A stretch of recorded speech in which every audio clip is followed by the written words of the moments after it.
got another one for y'all. Here's the big one. Here's a big one. Black men live for the bling. I see some nice watches in here. Black men live for the bling. How true is that?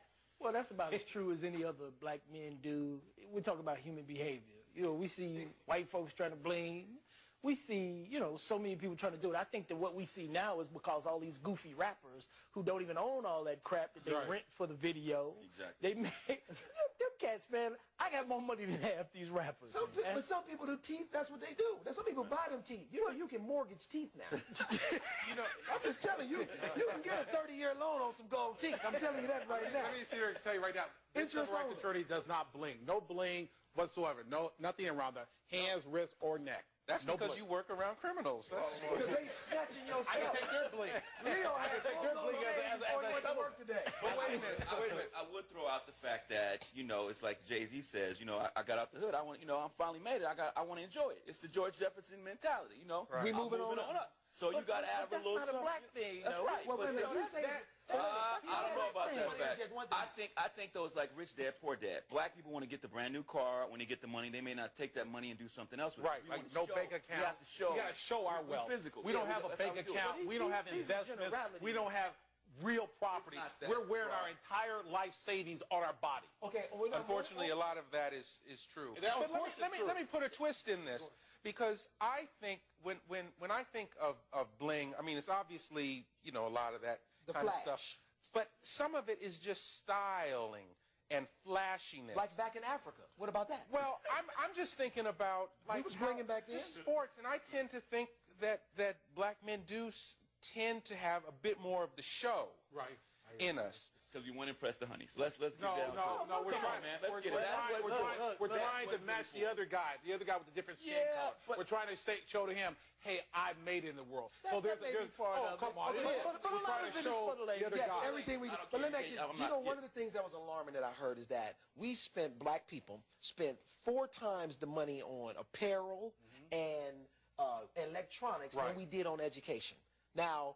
That's a problem. Is that a problem? That's why I said we got our priorities screwed up. We're wearing our whole life savings when we walk out. We'd rather have the right car, the Bentley, and live in a garage or a shack. These are generalities. These are generalities, and this is dangerous. Wait. Here's why this is dangerous. This is dangerous. These are generalities because now we're saying that these parents are blinging and not sending their kids to school, and there's something wrong with that. There's something wrong with that. Listen, I look at this man right here, and he's not a bling man, and he's a good role model. But what I'm saying is the celebrities out there, the sports athletes out there are giving this impression that everybody's like them and not like him. But that's my point. Let's say who it is. Those are the people that because it is the athletes, it's the entertainers, it's not the average black man in America. Well, you know, you go to Detroit and who's got some gators on in here, and you see the brothers like to get. I didn't bring mine today. And I'm just saying that some of that is just our love of the show, and I think.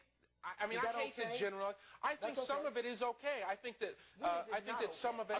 Well, let me answer it this way, because I think that some of that love of the show has added a great deal to American culture. When you look at sports, the slam dunk, the spike in the end zone, even the way that umpires call in baseball, that's stuff. Bling. That's bling. That came from the Negro Leagues. Let me finish. Let him finish. There's a difference between that and those gaudy rappers who look like fools. Most of them look like a hot mess with 18 pieces. The new minstrelsy. Right. But look, here's the consequence of bling. It's buffoonish. You got MC and Hammer, all the bling, and look what happened. Bellied up, bankrupt, flat broke. One of the negative consequences of the bling bling, and after, you know, somebody's worked in hip-hop and the Source and seen all these different situations, is that the young kids think that this is how you have to be in order to be down or to prove yourself. Yeah. So they're hustling to get that new chain. They're hustling to get the rims when they like living in the back of their mama's house. So they got big 26-inch rims. But and so that's a consequences where your kids are thinking, that's how I prove this is how I have to be a man. So if we can deal with that part, then maybe the situation will be better. To me, it's about making the next generation think about it. More Leo Terrells with the orange shirt. Less rappers. All right, y'all. Listen, let's hit these dominoes one last time because it's almost time to eat, baby. It's time to eat. I think it's my turn, and I think I'm about to get money. I think there's money out there.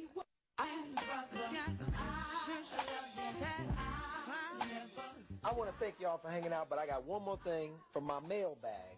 I want to shoot you some questions, and maybe we can answer some of these for us. Gwen from Detroit, her question is, where did the myth that black men have the biggest whatever come from? And who started that one? My wife. Man, he stole my thunder. I was going to say those 30 women I've dealt with in my lifetime, man. Is that what It was an official survey. Everybody knows the old Mandingo situation, Civil War, slavery, the white mistress coming into the bunk with the black slave. So you're saying somebody ran back and said, "Did you see it?" You're saying it. I agree with you. Right. All I know is last time I had to buy a seat. You had to buy what? An extra seat on the plane. Exactly, yeah. Now that's not a myth we're going to deny right there. Some myths we'll let ride. Huh? Yeah. Let's all agree to let that one ride. I ain't messing with that one, man. Hey, man, I thank y'all for coming and hanging out with me. All right? Let's eat, y'all. Let's eat. Let's do that.